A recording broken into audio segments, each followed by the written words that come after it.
कुछ लोगों का ये क्वेश्चन था कि नेगेटिव इन्वायरमेंट में भी हम पॉजिटिव कैसे रहें। बिल्कुल रियल जो रियल लाइफ की प्रॉब्लम होती है ना, जो हम फेस करते हैं अपने स्टूडेंट लाइफ में या फिर अपने स्ट्रगलिंग लाइफ में, ठीक है, उस पे बात करते हैं। वो निगेटिविटी चल रही है, ठीक है।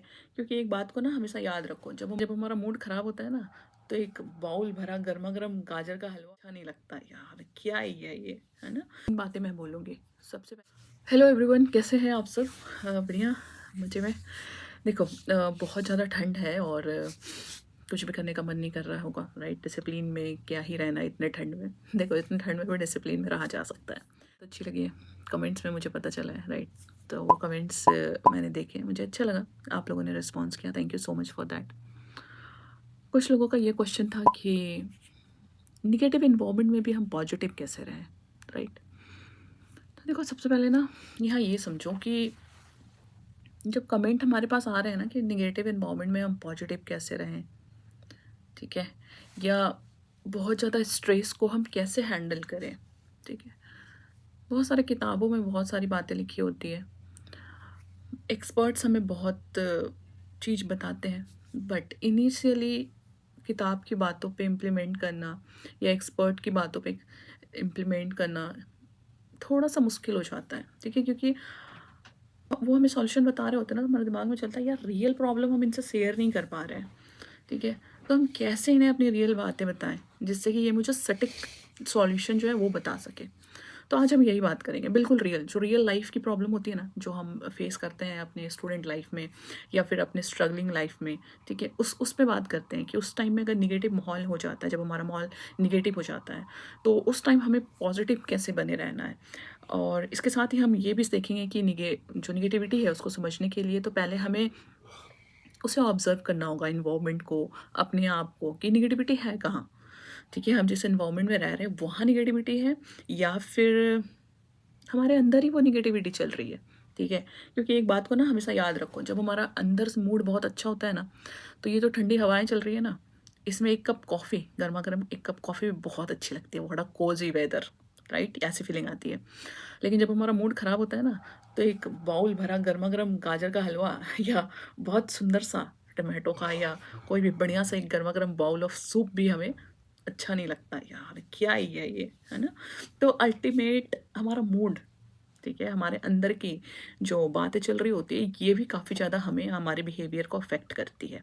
तो हमें सबसे पहले ये ऑब्जर्व करना होगा कि हमारी इन्वायरमेंट में दिक्कत है या हमारे अंदर दिक्कत है, ये जानना होगा। कि फिर जब अगर हम ऑब्जर्व करके इसको जान जाते हैं तो हमें ये करना होगा कि हमें किस तरीक़ा से ये निगेटिविटी फैली है, what is the reason behind of all this negativity, ठीक है। हमारे अंदर भी जो है उसकी भी, या जो हमारे बाहर के माहौल में है उसकी भी।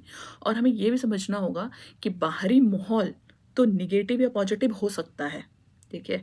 बाहरी माहौल हमारे कंट्रोल में ही नहीं है, तो वो निगेटिव भी हो सकता है, पॉजिटिव भी हो सकता है। लेकिन असली फ़र्क इस बात पे होता है, ठीक है, इस बात पे पड़ता है असली फ़र्क कि अंदर से कैसा महसूस कर रहे हो। वही बात हो गई कोज़ी कोज़ी इफ़ेक्ट वाला, है ना, कि आप अंदर से कैसा महसूस कर रहे हो, ये ज़्यादा अ, महसूस करने वाली बात है। तो सबसे पहले ना निगेटिविटी को समझो कि पहले निगेटिविटी को हम अपने अंदर समझेंगे और उसकी सफाई कैसे करनी है पहले हम ये जानेंगे। उसके बाद हम लोग आगे फर्दर समझने की कोशिश करें कि बाहरी माहौल से भी हम कैसे ओवरकम कर सकें, राइट। कई बार तो स्टूडेंट या फिर कमेंट में ही कई लोग ये पूछ रहे हैं कि हम निगेटिव इन्वायरमेंट में पॉजिटिव कैसे रहें। तो यहाँ एक महत्वपूर्ण बात समझना होगा कि बाहरी सफाई से पहले हमें अंदर की सफाई करनी होगी। बाहरी सफाई से पहले अंदर की सफाई करनी बहुत ज़रूरी है। जिस तरीके से हम पहले अपने घर को साफ़ करते हैं, अगर आप किसी मोहल्ले में हो, अपार्टमेंट में हो, ठीक है, सोसाइटी में हो, कहीं भी रह रहे हो, है ना, तो क्या आप पूरे सोसाइटी के जाते हो सफाई करने? नहीं ना। आप पहले अपने घर की सफाई करते हो, ठीक है, पहले आप अपने घर की सफाई कर लेते हो और अपार्टमेंट की सफाई कोई और कर देता है ना। क्योंकि इतने बड़े अपार्टमेंट की सफाई आप नहीं कर सकते, वो आपके हाथ में ही नहीं है। इवन उसको करने के लिए बहुत लोग लगेंगे, लेकिन आप अपने घर की सफाई कर सकते हो, ये आपके हाथ में है। सेम थिंग आपको अपने अंदर भी करनी है। पहले हमें अंदर की सफाई करनी होगी। जिस तरह हम अपने रूम को साफ़ करते हैं, चलो सोसाइटी तो छोड़ ही दो, घर की बात करते हैं। घर में हम पूरे घर को तो नहीं साफ़ करते ना, हाँ, पूरे घर को करने के लिए हमें एक पर्टिकुलर डे चाहिए। तो लेकिन अगर हमें अपने रूम की करनी पड़े तो हम फट से कर लेंगे, है ना? हम डेली कर लेते हैं, अपने रूम की अगर करनी हो। तो सेम थिंग है, अपने अंदर की करनी है सफाई, ठीक है? तो जिस तरीका हम अपने रूम की कर लेते हैं और फिर बाहर की सफाई के बारे में पूरे घर की सफाई मेड आके करती है ना? हमने किसी को हायर किया होता है, मेड करती है, या हम लोग ही करते हैं तो पर्टिकुलर एक दिन पे पूरे घर की एक साथ सफाई होती है। या फिर जैसे सोसाइटी के लिए भी बहुत लोग लगते हैं, तब जाके पूरी सोसाइटी क्लीन होती है। वैसे ही हमें अपने अंदर की स्थिति को पहले साफ करना होगा। हम कैसे सोच रहे हैं, हम कैसी प्रतिक्रिया दे रहे हैं। ओवर थिंकिंग तो नहीं है, बहुत सारी बातें, ठीक है? तो सबसे पहला प्रैक्टिकल सॉल्यूशन तो यही है कि कम प्रतिक्रिया करो।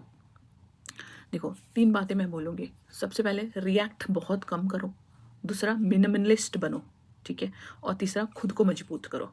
चलो डिटेल में समझते हैं। बाहरी चीज़ों पर कम रिएक्ट करो। बाहरी चीज़ों पर कम रिएक्ट करने का मतलब वो कोई इंसान भी हो सकता है जो आपको बार-बार परेशान कर रहा हो, ठीक है? या जिसकी बातें आपको परेशान कर रही है, या जिसकी हरकतें आपको परेशान कर रही है। वो कोई इंसान हो सकता है जो जो आपको ऐसा लग रहा है कि इसकी वजह से नेगेटिविटी फैल रही है। वो कोई सामान हो सकता है, ठीक है? वो इन कोई माहौल, एनवायरनमेंट, सिचुएशन हो सकती है, ठीक है? तो हर छोटी बात को दिल पर मत लो। सबसे पहले रिएक्ट बहुत कम करो, उस किसी भी चीज़ पे बहुत कम रिएक्ट करो। ये समझो कि कहाँ मुझे सुनना है और किस बात पे मुझे बोलना है, ठीक है? तो हर बात को एड्रेस करना ज़रूरी नहीं है। सबसे बड़ी बात तो ये है कि हर बात को आंसर करना कोई ज़रूरी बात नहीं है। ये सीखो कि मुझे किस पे रिएक्ट नहीं करना है, ठीक है? अगर कोई भी व्यक्ति या परिस्थिति बदल नहीं सकता है, ठीक है? आप जहाँ रह रहे हो वहाँ कोई भी व्यक्ति या परिस्थिति नहीं बदल सकती, तो आप उस पर प्रतिक्रिया देना, रिएक्ट करना कम करिए। दूसरी चीज़, मिनिमलिस्ट बनो। वो चीज़ें हो या लोग, जितनी कम चीज़ें और जितने कम गैर ज़रूरी कॉन्टैक्ट्स जो हैं, संपर्क जो हैं, और वो होंगे, जितने कम होंगे उतना आपका मन शांत रहेगा, राइट? तीसरी बात, खुद को मजबूत करो, ठीक है? अपनी यूनिकनेस पे ध्यान दो। क्योंकि कब हमारा सेल्फ कॉन्फिडेंस डाउन हो जाता है, कब हमारा सेल्फ एस्टीम ख़त्म हो जाता है, या कब हमें सबसे ज़्यादा नेगेटिविटी महसूस होती है, जब हम खुद को मजबूत नहीं बनाते, जब हम अपनी यूनिकनेस पे ध्यान नहीं देते। तो लोग कहते हैं, बहुत सारे आजकल आजकल के वीडियोस में लोग कहते हैं नेटवर्किंग बहुत ज़रूरी है, सोशलाइजेशन बहुत ज़रूरी है। लेकिन मैं मानती हूँ कि पहले आपको अकेले रहकर अपनी क्वालिटी को पहचानना ज़रूरी है, ठीक है? तभी आप अंदर से मजबूत हो जाएँगे। तब आप उसके बाद आपको बाहर का जो माहौल है, वो आसानी से हिला नहीं पाएगा। फिर आपको बाहर की कोई भी बातें नेगेटिव नहीं लगेगी, क्योंकि आप रिएक्ट ही नहीं करोगे। आपको पता है this is my uniqueness, right? मैं इसमें अच्छे कर सकता हूँ, तो अगर कोई आके कुछ कहेगा भी कुछ नेगेटिव, तो आपको नेगेटिव नहीं लगेगा, ठीक है? तो अपने को मजबूत बनाना, अपनी यूनिकनेस को ध्यान देना, अपने ऊपर वर्क करना, ये सबसे पहले ज़्यादा ज़रूरी है। क्योंकि इतिहास भीड़ में चलने से नहीं बनता, इस बात को हमेशा याद रखो। इतिहास भीड़ में चलने से नहीं बनता है, बल्कि अपनी यूनिकनेस पहचान कर आगे बढ़ने से बनता है। भीड़ हमेशा भेड़ों की होती है, ठीक है? बुरी लगेगी कुछ बातें, लेकिन ये फैक्ट है, ठीक है? भीड़ हमेशा भेड़ों की होती है। शेर को कभी देखा है भीड़ पे चलते हुए? नहीं, उसको अपनी क्वालिटी पता है, अपनी यूनिकनेस पता है। उसे पता है कि हु एम आई, और मैं क्या कर सकता हूँ। तो उसे किसी की बोली बातों का फ़र्क भी नहीं पड़ता, राइट? तो अगर शेर बनना है, देखो यहाँ एक और बात मैं कहूँगी कि हम ह्यूमन बींग्स बड़ी अजीब हैं, है ना?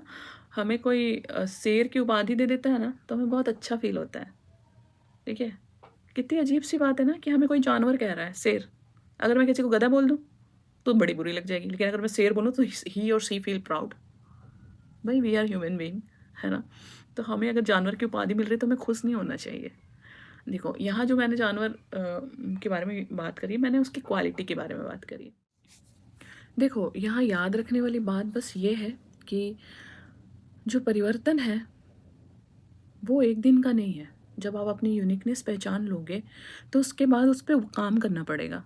उसके ऊपर काम करने के लिए आपको डिसिप्लिन चाहिए, आपको पॉजिटिव थिंकिंग चाहिए रेदर देन ओवर थिंकिंग, ठीक है? जो हमारी ओवर थिंकिंग है ना, वो ओवर थिंकिंग ज़्यादा से ज़्यादा निगेटिव होती है, ठीक है? तो हमें अब मेरे थॉट्स क्या चल रहे हैं उस पे हमें ध्यान देना होगा। अगर उस पे ध्यान नहीं दे सकते तो अपने आप को बिज़ी रखना शुरू कर दो, ठीक है? देखो, अगर आप स्टूडेंट हो तो सबसे पहला काम आपके लिए पढ़ाई है। तो rather than thinking anything about the future और एनीथिंग, पढ़ाई पे ध्यान दो, ठीक है? अपने आप को व्यस्त कर लो पढ़ाई पे। अगर आप स्ट्रगलर हो, जॉब ढूँढ रहे हो या कुछ भी, तो आपको जॉब ढूँढना ही है, ढूँढो। मतलब साथ में कुछ एक्स्ट्रा करिकुलम करो, जिसमें आप व्यस्त हो और वो आपका सोर्स ऑफ अर्निंग हो। फॉर एग्ज़ाम्पल, आप यूट्यूब वीडियो बना सकते हो, आप ट्रेडिंग कर सकते हो, उसके बारे में सीख सकते हो, ठीक है? आप फ्रीलांसिंग कोई भी काम कर सकते हो, ऑनलाइन फ्रीलांसिंग काफ़ी सारे जॉब है, ठीक है? आप उसको चेकआउट करो, आप ट्यूशन पढ़ा सकते हो। तो फ्रीलांसिंग वे में आप अगर काम करना चाहो, सॉफ्टवेयर से रिलेटेड भी बहुत सारे काम हैं। तो अगर आप कोई बहुत बड़ी जॉब ढूँढ रहे हो और उस पे आप स्ट्रगल कर रहे हो, तो साथ में ये छोटी-छोटी चीज़ों को एक्वायर कर लो, जिससे कि आप व्यस्त रहोगे और ओवरथिंकिंग आपके माइंड में नहीं आएगी, ठीक है? और दूसरी, जो रील देख रहे हैं ना हम कि transformation life from here to here, right? तो वो रील जो 5 सेकंड की है, वो हमारे माइंड में जो जा रहा है कि भई तुरंत लाइफ ट्रांसफॉर्म हो जाती है। ट्रांसफॉर्म नहीं होती है तुरंत लाइफ, ठीक है? इस बात को हमेशा याद रखो। वो 5 सेकंड की रील में 5 सेकंड में लाइफ नहीं ट्रांसफॉर्म हो गई। उस बंदे ने कितने स्ट्रगल झेले होंगे, ठीक है? कितनी रातें रो के बीती होगी, सो के बीती होगी, ठीक है? कभी डिसिप्लिन में अच्छा सब कुछ चल रहा होगा, सडनली फिर कब किसी दिन वो उठ ही नहीं पा रहा होगा, ठीक है? तो अप डाउन होते-होते तब लाइफ ट्रांसफॉर्म होती है। बट इसमें एक ही रूल काम करता है कि आप अपने सपनों को लेकर कितने सीरियस हो, कितने कंसिस्टेंट हो, ठीक है? कितने ज़्यादा आप उसको चाहते हो, ठीक है? तो परिवर्तन एक दिन में नहीं होता। जैसे हमने बात की कि सुबह कंसिस्टेंट होना ज़रूरी है। अगर आपने ठान लिया है कि सुबह उठ के मुझे मेहनत करनी है, तो सुबह उठो। 5 मिनट के लिए उठ जाओ, लेकिन उठ जाओ। अपने माइंड को ये मैसेज दो कि मैं अडिग हूँ अपने सपनों को लेके, मैं उठ सकता हूँ, ठीक है? तो आप उठ के दिखाओ उसको, ठीक है? हो सकता है कि अ, आप सस्टेन नहीं कर पा रहे हो, सुबह उठ के फिर कंटिन्यू नहीं कर पा रहे हो, ठीक है? कोई दिक्कत नहीं है, आप पहले हैबिट तो डेवलप करो 5 बजे उठने की, उठ जाओ, 5 मिनट उठ कर बैठो, अपने साथ बैठो, ठीक है? 1 ग्लास गर्म पानी पियो, ठीक है? वो धीरे-धीरे आदत बनेगी। फिर उसके बाद अगर 10-15 मिनट बाद भी आलस नहीं जाता है और अंदर से अच्छा फ़ील नहीं कर रहे हो, तो सो जाओ। लेकिन अगर इस 10-15 मिनट में आपको अपने सपने याद आ जाते हैं, तो डेफ़िनिटली आप उठो अपने सपनों के लिए, जागो अपने सपनों के लिए, राइट? अपने आप को व्यस्त रखो और धैर्य रखो। धैर्यता बहुत ज़रूरी है जीवन में आगे बढ़ने के लिए। अपने अंदर धैर्य बनाओ, अपने आप को व्यस्त रखो।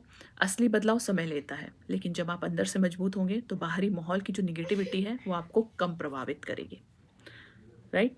तो इसी के लिए आज इतना ही, और भी डेटा हम लोग डिस्कस करेंगे नेक्स्ट वीडियो में। Thank you so much.